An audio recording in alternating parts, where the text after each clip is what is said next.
ऊर्जा का सिद्धांत। आपकी ऊर्जा पर यह ब्रह्मांड प्रतिक्रिया देता है। आप जैसी ऊर्जा इसमें लगाते हैं वही आपके पास वापस आती है। आकर्षण के सिद्धांत से परे ऊर्जा का सिद्धांत है। एक बेहतर जीवन जीने के लिए यह एक महत्वपूर्ण तत्व है। एक बार जब आप इस सिद्धांत के आसपास अपने विचारों को रखना और इस सिद्धांत के अनुसार लागू करना सीख जाते हैं, तब आपका पूरा जीवन बदल जाता है। मैं ऐसा नहीं कह रहा कि उसके बाद आप सभी परेशानियों से बच जाते हैं। आप क्या करेंगे यदि आप खुद पर नियंत्रण रखने का मार्ग तलाश लें और उस जीवन को अपने लिए चुनें जो ठीक वैसा ही हो जैसा वह दिखता है।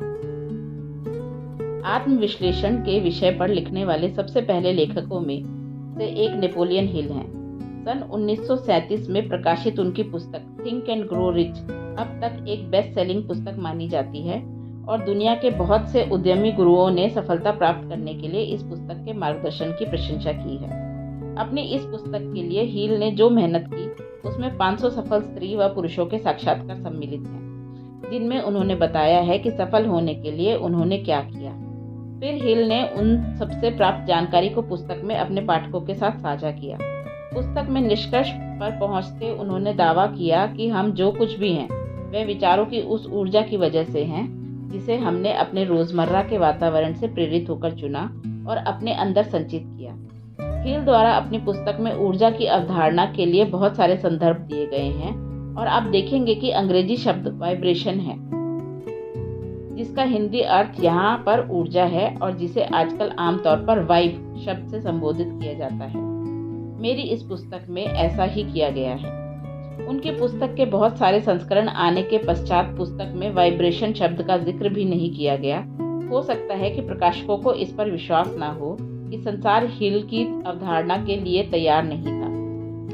यहाँ तक कि आज भी वैज्ञानिक साक्ष्यों की कमी के चलते ऊर्जा से संबंधित तात्विक सिद्धांत आलोचनाओं में उलझा रहता है। इसके बावजूद ऊर्जा के सिद्धांत की व्याख्या करने के कई बार प्रयास किए गए हैं। वैज्ञानिक डॉक्टर ब्रूस लिप्टन और लेखक ग्रे ब्रैंडन उन चुनिंदा शख्सियतों में से हैं जो विज्ञान और आध्यात्मिकता के बीच खाई को पाटने की कोशिश में लगे हुए हैं। उनके विचार किस तरह हमारी सोच, हमारे जीवन जीने के तरीके पर अपना प्रभाव डालते हैं, इस अवधारणा को ऊर्जा के सिद्धांत द्वारा ही सुझाया गया है। जबकि कुछ लोगों का ऐसा भी मानना है कि यह आधुनिक छद्म विज्ञान से अधिक कुछ नहीं है। बड़े अफसोस की बात है कि मैं, जिसने पाया कि ऊर्जा का सिद्धांत मेरे अंदर तक समा गया है और मैं जानता हूँ और लोगों ने भी ऐसा ही पाया होगा, मैंने देखा है कि ऊर्जा के सिद्धांत का उपयोग कर बहुत से चमत्कारिक बदलाव हुए हैं और अब चाहे आप इस सिद्धांत पर विश्वास करने वाले बने या दूसरी तरफ खड़े लोगों में शामिल हो जाएं। इस पूरी पुस्तक को पढ़ने के दौरान आप यह जानेंगे कि ऊर्जा के सिद्धांत से आपको किसी तरह का कोई नुकसान नहीं होगा। कभी कभी किसी चीज को पहली बार आजमाकर जो अनुभव प्राप्त होता है वह गौर करने वाले किसी भी आंकड़े या ग्राफ से अधिक मूल्यवान होता है। ऊर्जा का सिद्धांत क्या है? तो हम आपको यह याद दिलाते हुए शुरुआत करना चाहते हैं कि इस संसार में जिस भी चीज की रचना हुई है वह छोटे छोटे अणुओं से बनी हुई है। प्रत्येक अणु में कुछ ऊर्जा विद्यमान होती है। इसीलिए इस संसार के सभी तत्व और ऊर्जा प्राकृतिक रूप से ऊर्जावान होती है। यदि आप अपनी स्कूली पढ़ाई को फिर से याद करें तो वहां हमें पढ़ाया गया था कि ठोस, द्रव एवं गैस तत्व की भिन्न भिन्न अवस्थाएं हैं। एक आणविक स्तर ऊर्जा की बारंबारता यह परिभाषित करती है कि वे किस अवस्था में हैं और हमारे सामने किस रूप में उपस्थित होंगी। वास्तविकता यह है कि हम जैसा महसूस करते हैं उसी के अनुसार ऊर्जा से मिलान करते हुए चीजें हमारे सामने होती हैं। दूसरे शब्दों में, वास्तविकता को महसूस करने के लिए हमें ऊर्जात्मक रूप से उसके अनुरूप होना पड़ता है। उदाहरण के लिए, इंसानों के कान 20 से लेकर 20,000 तक प्रति सेकंड ध्वनि तरंगों की ऊर्जा को बर्दाश्त कर सकते हैं। इसका यह मतलब बिल्कुल भी नहीं है कि इससे कम या अधिक ऊर्जा की ध्वनि तरंगे इस संसार में विद्यमान ही नहीं है, बस हम उन्हें महसूस नहीं कर पाते।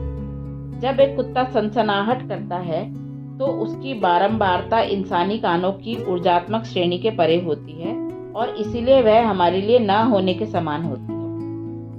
अपनी पुस्तक द वाइब्रेशनल यूनिवर्स में आध्यात्मिक विषय के लेखक केनेथ जेम्स माइकल मैकलिन लिखते हैं, हमारी 5 इंद्रियां, हमारे विचार के साथ साथ सभी वस्तुएं व ऊर्जावान होती हैं। वे कहते हैं कि वास्तविकता और कुछ नहीं, बस ऊर्जात्मक व्याख्या द्वारा जो कुछ भी परिभाषित किया जाता है उसे महसूस करना है।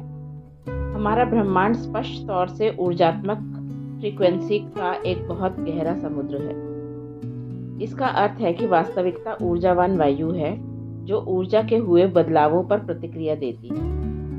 यदि यह ब्रह्मांड हमारे विचारों, शब्दों, भावनाओं और क्रिया पर प्रतिक्रिया करता है, क्योंकि मैकलिन के अनुसार वे सभी ऊर्जात्मक होते हैं, तो फिर ऊर्जा के सिद्धांत द्वारा यह मान लिया जाए कि हम अपनी वास्तविकता को नियंत्रित नहीं कर सकते। अपने सोचने, महसूस करने, बोलने और कार्य के तरीके को बदलो और आप पाओगे कि आपका सारा संसार बदल रहा है।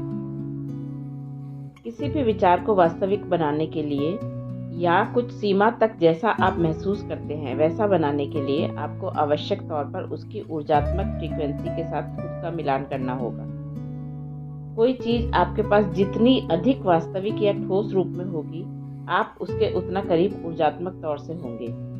यही कारण है कि जब आप सचमुच किसी चीज पर विश्वास करने लगते हैं और ऐसे काम करने लगते हैं जैसे वह सच हो चुकी है, तो आप इस बात की संभावना को बढ़ा देते हैं कि वह भौतिक रूप से भी आपके पास आ जाए। उस वास्तविकता को जो आपकी चाहत है पाने या महसूस करने के लिए यह बहुत जरूरी है कि आपने जो कुछ भी चाहा है उसके साथ आपकी ऊर्जात्मक समरसता हो। इसका अर्थ यह है कि हम जो कुछ भी चाहते हैं उसके साथ हमारे विचारों, भावनाओं, शब्दों और कर्मों का तालमेल होना चाहिए। इसे 2 ट्यूनिक फॉर्क, जिसकी फ्रीक्वेंसी एक समान व्यास पर है, से प्रस्तुत किया जा सकता है।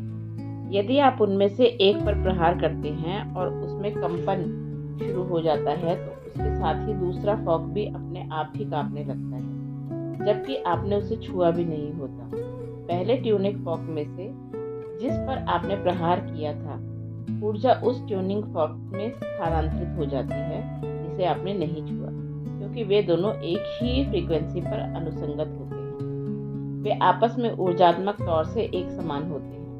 यदि वे ऊर्जात्मक रूप से एक समान ना हो, तो ट्यूनिंग फॉर्क जिस पर प्रहार किया गया है का प्रभाव दूसरे पर बिल्कुल भी न पड़े। ठीक इसी तरह किसी खास रेडियो स्टेशन को सुनने के लिए आपको रिसीवर को उस रेडियो स्टेशन की फ्रीक्वेंसी पर ट्यून करना होता है।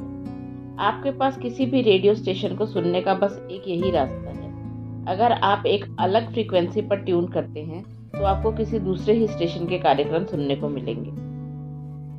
एक बार जब आप किसी चीज के साथ ऊर्जात्मक अनुकंपित होने लगते हैं, तो आप उसे अपनी वास्तविकता में अपनी ओर खींचने लगते हैं। आप किस फ्रीक्वेंसी पर हैं का उत्तर तलाशने का सबसे आसान मार्ग आपकी भावनाओं से होकर गुजरता है। आपकी भावनाएं आपकी ऊर्जा का सबसे सही प्रतिबिंब प्रस्तुत करती हैं। कभी कभी हो सकता है कि हमारा मानना है कि हम सकारात्मक सोच के साथ आगे बढ़ रहे हैं या सही कदम उठा रहे हैं, लेकिन अंतर्मन में कहीं हमें पता होता है कि हम नहीं कर रहे हैं, हम बस दिखावा कर रहे हैं। अगर हम अपनी भावनाओं को पूरा ध्यान दें, तो हम अपने भीतर समाहित ऊर्जा के वास्तविक स्वरूप को देख सकते हैं और इसीलिए हम उसे भी अपनी ओर खींच सकते हैं जो हम अपने जीवन में चाहते हैं। यदि हम अच्छा महसूस करते हैं, तो हमारे मन में अच्छे विचार आते हैं और परिणाम स्वरूप हम सकारात्मक कदम उठाते हैं। बस सकारात्मक सोच।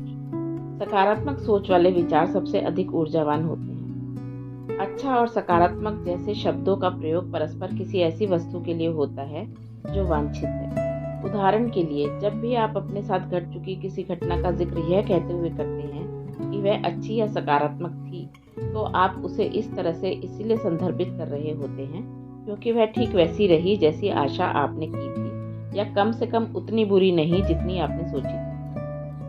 निसंदेह आवश्यक तौर पर आप अपने जीवन में किसी भी चीज की आशा इसी सोच के साथ करते हैं क्योंकि वह आपको खुशी देती है, अच्छा महसूस कराती है।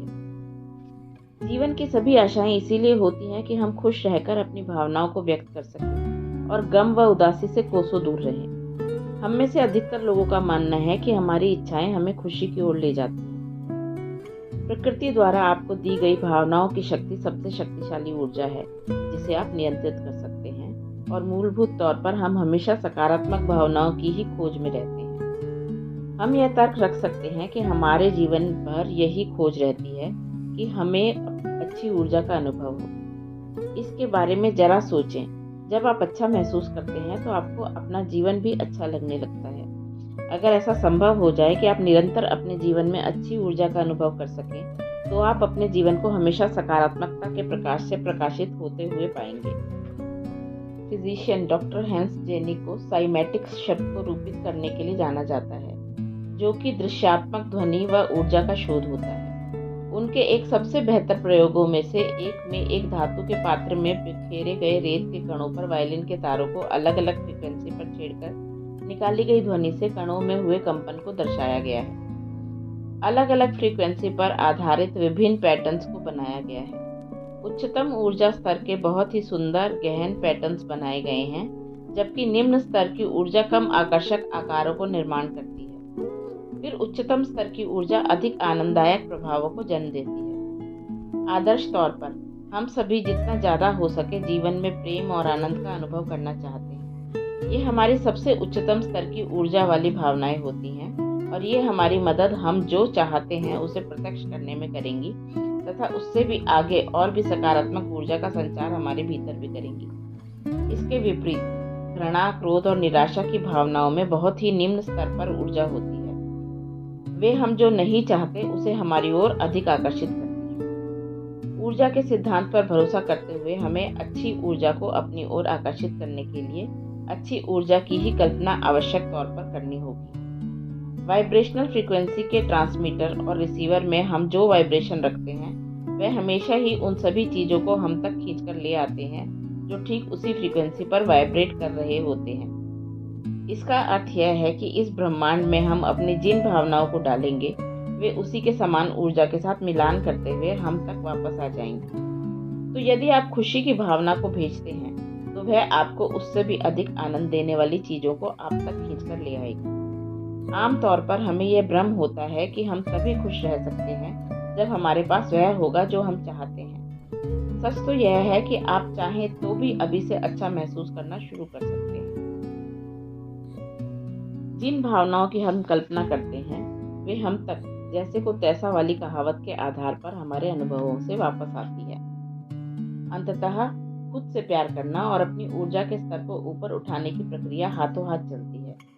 जब आप अपनी ऊर्जा के स्तर को बढ़ाने के लिए प्रयास करते हैं, आप अपने लिए प्रेम और उस देखभाल का प्रदर्शन करते हैं जो आपके लिए जरूरी है और आपका हक है। इस तरह आप अच्छा महसूस करते हैं और अपनी ओर अच्छाई को ही आकर्षित करते हैं। सकारात्मक कदम उठाकर और अपनी मानसिकता में बदलाव कर आप बहुत सी अच्छी चीजों की कल्पना कर सकते हैं। खुद से प्यार कर आप उस जीवन को जिएंगे जिसे आप प्यार करते हैं।